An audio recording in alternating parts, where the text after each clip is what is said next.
Well, first of all, I want to say I'm not offering medical advice by any means, and I'm not advocating for anybody to smoke.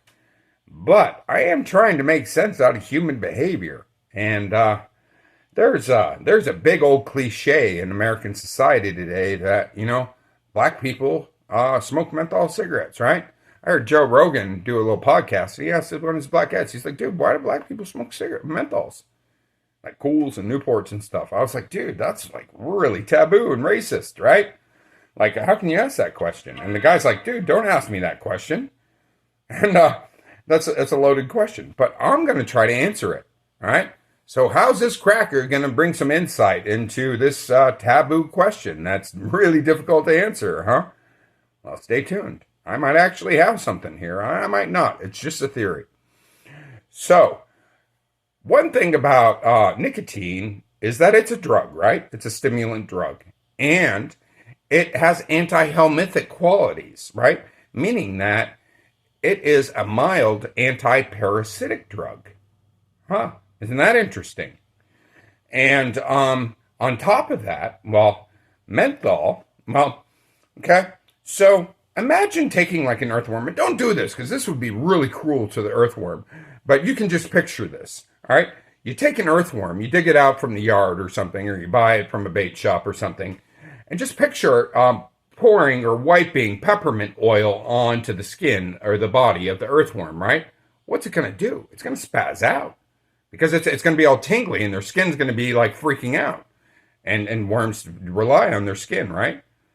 Well, the same is going to be true for parasitic worms. And a lot of parasitic worms start in the lungs and then move to other parts of the body, like the digestive tract, like strongyloides. Is one that can start at the lungs and then move to the digestive tract or other areas of the body. So, isn't that interesting?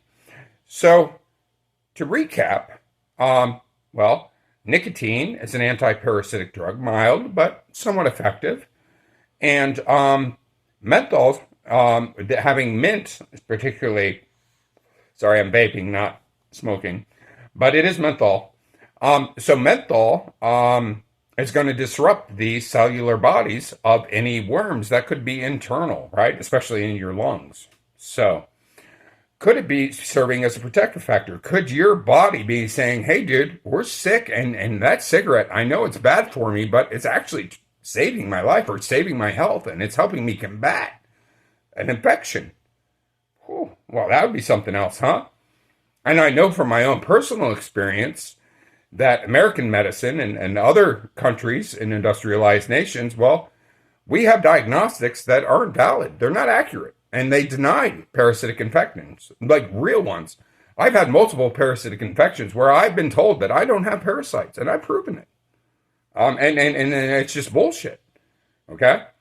And you're not going to get a doctor in this country to say, hey, smoking menthol cigarettes is good for you. And I don't expect them to ever, but you're not going to get a doctor either. It says if you haven't been outside of the United States within the past 5 years, you're not going to get diagnosed with a parasitic infection other than lice or scabies or bed bugs or giardia or something. One of the more common ones that in North America, right? But the significant ones are denied, anywhere from hookworms to strongyloides to filarial worms or tapeworms, things like that. So that's something else.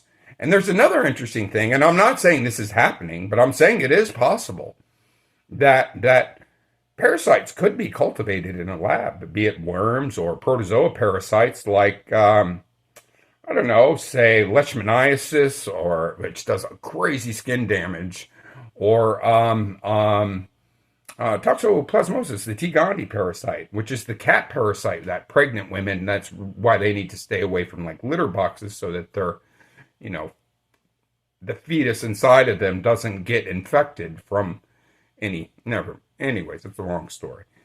But all of these can be grown in a lab and harvested in a lab, and hypothetically, one could one with the right knowledge and laboratory equipment and one without any ethics, and would be breaking the law because this is technically bioterrorism, could infect and target a specific person or group of people with parasites that were grown in the lab. Huh. Isn't that interesting?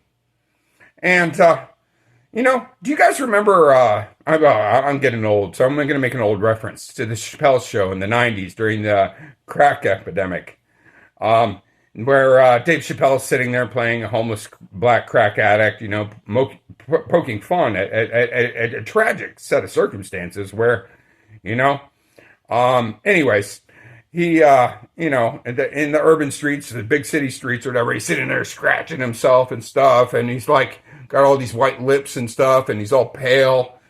Well, and he's all tweaking out. Well, he's tweaking out from the drugs, right? But what if he's itching because he actually has,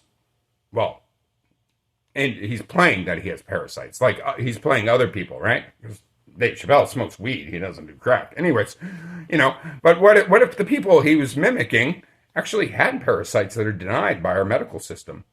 What if our medical diagnostics are invalid? What if they're not accurate? What if they're not comprehensive? What if doctors are lying to us? What if our government's lying to us? It's possible. Why isn't anybody exploring it? And if they were, and these parasites got into the mouth and then went down the throat to the trachea into the lungs, boy, that menthol cigarette, your body might be saying, hey, dude, that was good. You're helping me because we're sick, smoke more of that. It could be. I'm just saying, this could have been an adaptive quality. So, if you have a parasitic infection that's denied, especially in the lungs, that's worm-based, then menthol cigarettes might actually be helping you out. Might. It's just a theory. Just trying to put two and two together. Another interesting thing about parasitic infections, especially when they're chronic and long-lasting and they go undiagnosed and denied by the medical community, they're going to make you tired, dude. Well, what are you going to do when you're tired? You're going to sleep more, right? Or, hey, you can have a cup of coffee. Well, if the cup of coffee's not doing the trick, why not a little rock? Smoke a little rock. Or, meth or something like that. Huh? Interesting, huh? So, could your body be saying, hey, dude, you're really tired. You need more energy. Let's get in energy whatever way we can. And boy, it likes it when you get energy. And then it likes it when you smoke the menthol cigarettes when you have an undiagnosed parasitic infection. Boy, huh. So, could a black crack addict in the 90s, let's just picture as Dave Chappelle there or whatever, smoking Newports or Cools, I don't know. And hitting his crack pipe all the time. Could he be doing it for a reason, biologically? Could his body be saying, hey, dude, you're sick. You need more energy. And you need to combat this infection that's inside. Well, that's food for thought, man. I don't know. I'm just trying to put two and two together. From my own experience, I've dealt with chronic illness most of my life. That's been denied by the American medical community, including parasitic infections. And my background, master's degree in clinical psychology. I was a cognitive neuroscience researcher in psychiatry, studying like schizophrenia, sensory processing issues in schizophrenia, PTSD, the efficacy or the effectiveness of various medications like aripiprazole, which is the Abilify, which is an atypical antipsychotic.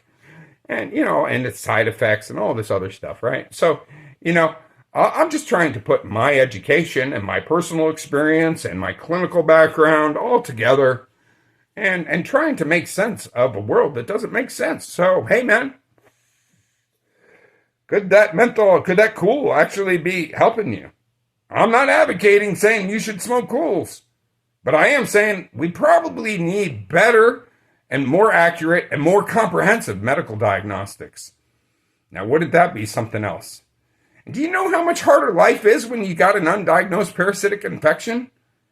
It's just harder, man. Everything's harder, right?